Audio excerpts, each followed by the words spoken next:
विशाखापट्टनम के मैदान में आया 42 साल के धोनी का तूफान। 16 गेंद में 3 छक्के 4 चौके से ठोक डाले 37 रन। आखिरी सांस तक लड़ते रहे धोनी, लेकिन गुरु चेली की लड़ाई में जीत गए पंत। धोनी से गूंज रहा था विशाखापट्टनम। 30,000 दर्शक कर रहे थे धोनी के इंतजार। धोनी ने की चौके से शुरुआत, हेलीकॉप्टर शॉट लगाकर दिखाई अपनी ताकत। माही को मारता हुआ देख झूम उठा पूरा हिंदुस्तान। धोनी के सामने पंत ने बिछाया था मायाजाल। धोनी के मास्टर स्ट्रोक से पंत ने दिल्ली को बना दिया विजेता। मैच जीतने के बाद पंत ने धोनी का लिया आशीर्वाद। मुस्कुराते हुए मैदान से निकले धोनी की बल्लेबाजी देखने के लिए विशाखापट्टनम में पहुंचे थे 30,000 दर्शक। धोनी के नाम से गूंज रहा था स्टेडियम। तभी मैदान पर आए धोनी ने ऐसा तूफान ला दिया जिसकी आंधी में दिल्ली के गेंदबाज उड़ गए। धोनी ने शुरुआत चौके से की और उसके बाद चौके छक्के से दिल्ली के गेंदबाजों को दहला दिया। माही मार रहा था और पूरा हिंदुस्तान झूम रहा था। मैदान पर मौजूद दर्शक धोनी के लिए दुआएं कर रहे थे कि धोनी मैच जिता दे, लेकिन शायद तब तक बहुत देर हो चुकी थी।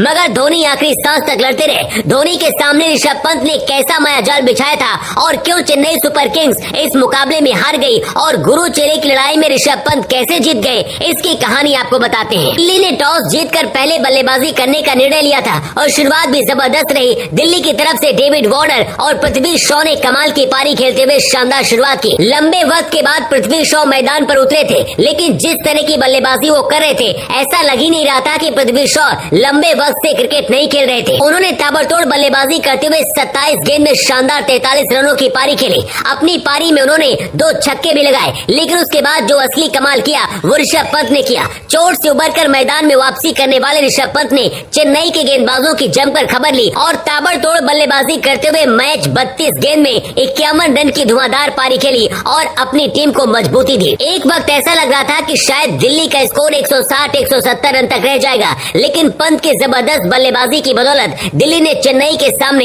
151 रन बना दिए। जवाब में बल्लेबाजी करने उतरी चेन्नई सुपर किंग्स की शुरुआत अच्छी नहीं रही और उसे 3 रन के स्कोर पर ही ऋतुराज गायकवाड़ के रूप में पहला झटका लग गया। पिछले 2 मैचों में हीरो रहे सचिन रवींद्र का बल्ला भी इस मुकाबले में खामोश रहा और वो भी सिर्फ 2 रन ही बना सके। रवींद्र ने 12 गेंदों का सामना किया, लेकिन एक खराब शॉट खेलकर वो पवेलियन की राह देखते बने। इसके बाद अजिंक्य रहाणे ने कुछ हद तक चेन्नई की लाज बचाई और रन बनाए। इसके बाद ऐसा लगने लगा था कि मुकाबले में अब चेन्नई सुपर किंग्स की वापसी हो जाएगी, लेकिन मिडिल ऑर्डर में चेन्नई की टीम चरमरा गई और शिवम दुबे के साथ साथ समीर रिजवी कुछ खास नहीं कर सके, जिसकी वजह से धोनी को भी मैदान में आना पड़ा। लेकिन जैसे ही मैदान पर आए उन्होंने चौके से शुरुआत करते हुए ताबड़तोड़ चौके और छक्के लगाए, जिससे पूरा स्टेडियम धोनी के नाम से गूंजने लगा। धोनी ने मैच में 16 गेंद का सामना किया, लेकिन इस दौरान उन्होंने 37 रन बनाए। 42 साल के अपने हीरो को देखकर मैदान में लोग खुशी से झूम रहे थे। किसी को फर्क नहीं पड़ रहा था कि चेन्नई जीत रहा है या फिर हार रहा है, वो बस माही मार रहा है यही देख रहे थे। धोनी आखिरी सांस तक लड़ते रहे, लेकिन क्योंकि ज्यादा रन बने थे इसलिए दिल्ली इस मुकाबले को